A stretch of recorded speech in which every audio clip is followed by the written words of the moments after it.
Yo, what's up guys, this is Hunter Ray Dragon. I'm here today to bring you guys my live reaction for the next installment of the Tales series. This one is called Tales of Arise. This is the E3 2019 announcement trailer. So without further ado, let's go ahead and look into this series. Oh my god, let's see how this looks.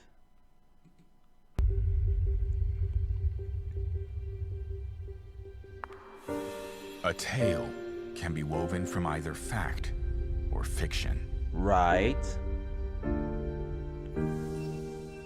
On our mother planet, Dana, it has been handed down that Rena, the planet in the sky, is where the dead and the divine reside.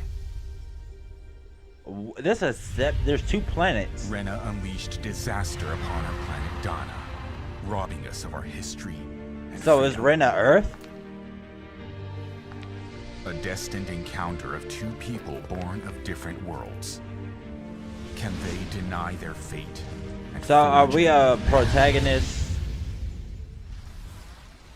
So we're our own protagonist. Well, I guess not.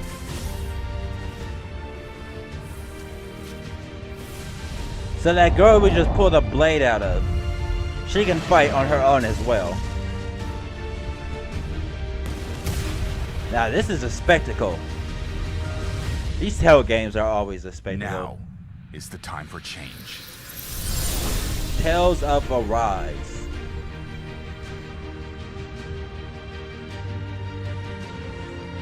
Woo! 2020.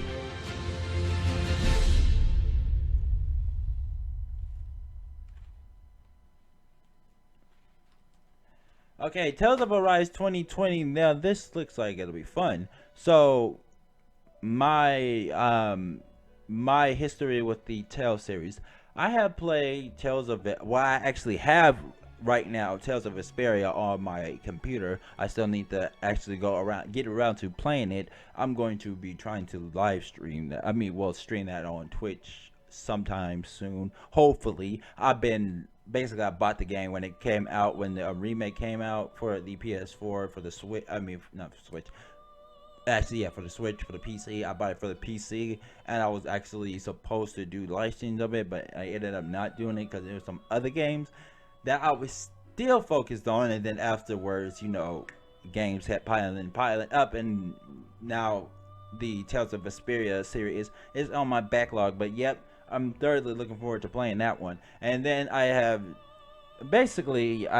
played Tales of Zestiria, but I watched a bit of the anime, and I watched pretty much all of the cutscenes for that game. So I pretty much know the entire story for it. Well, not. Wait a minute.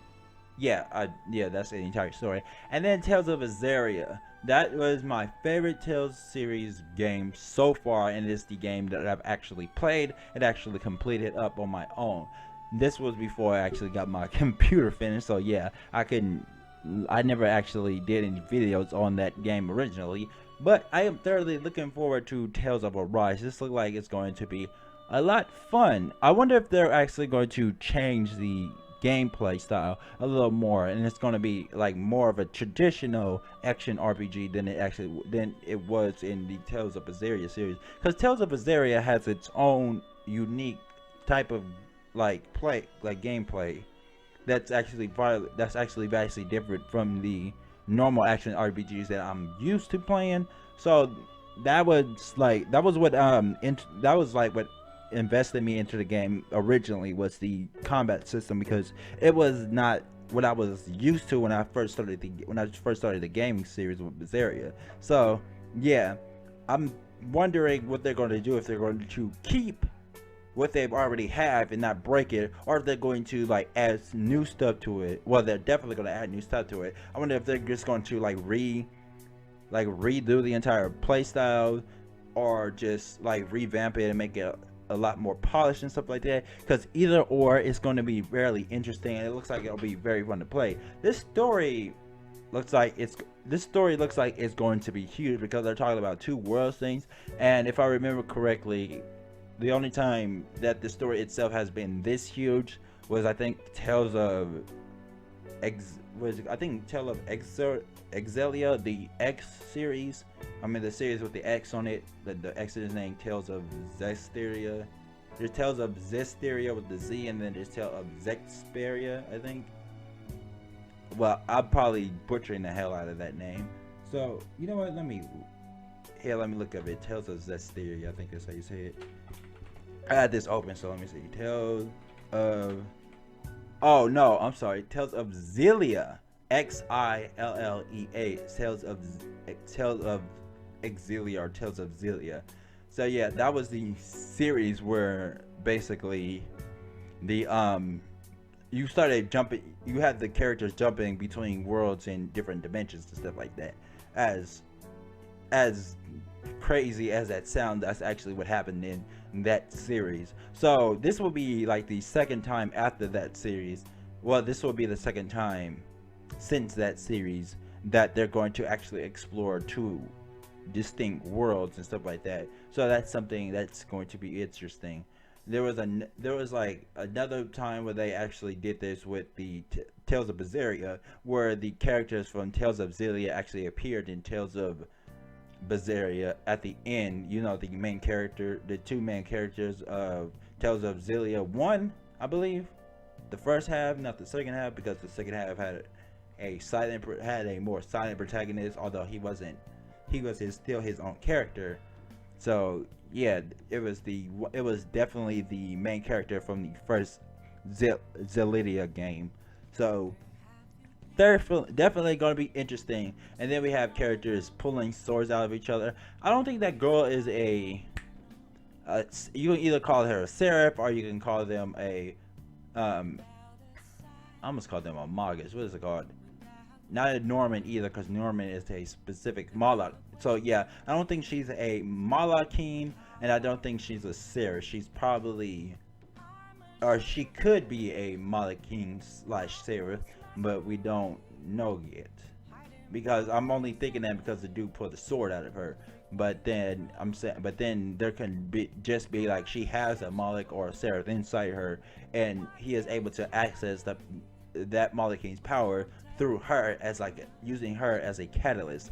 So that actually reminds me a bit like Guilty Crown, and I don't think anybody would have actually, I don't think a lot of people would have actually got that just from this trailer. But the first thing I thought when I was looking right at this trailer was Guilty Crown for some reason, and I was just because of the fact that the main male character just reaches his hand into the girl's chest and whips out basically this flaming long sword, and then starts using it to fight all the stuff that's actually going down. So yeah, this definitely reminded me of Guilty Crown. Now Guilty Crown as a series I wasn't really that invested into it, but for a gameplay and like a game thing, I think I can get invested to it, especially if the story is going to be as great as like the Tales series stories have been since the first Xillia. So I'm looking forward to what they're doing with this series, where they're going to go with this series. So once we see more trailers out, expect me to do more live reactions to these, because they look like they're going to be more and more interesting. So yeah, we still have until 2020. Every freaking trailer from this E3 is going to be saying, oh, these games are coming out in 2020, or oh, these games coming out at winter time, or oh, these games. Yeah, so yeah, there's still a lot more we have to look forward to. So I have one more video to get to. So this has been Hunter the Red Dragon. I hope you guys enjoyed my live reaction, and I will see you guys during my next video. Peace.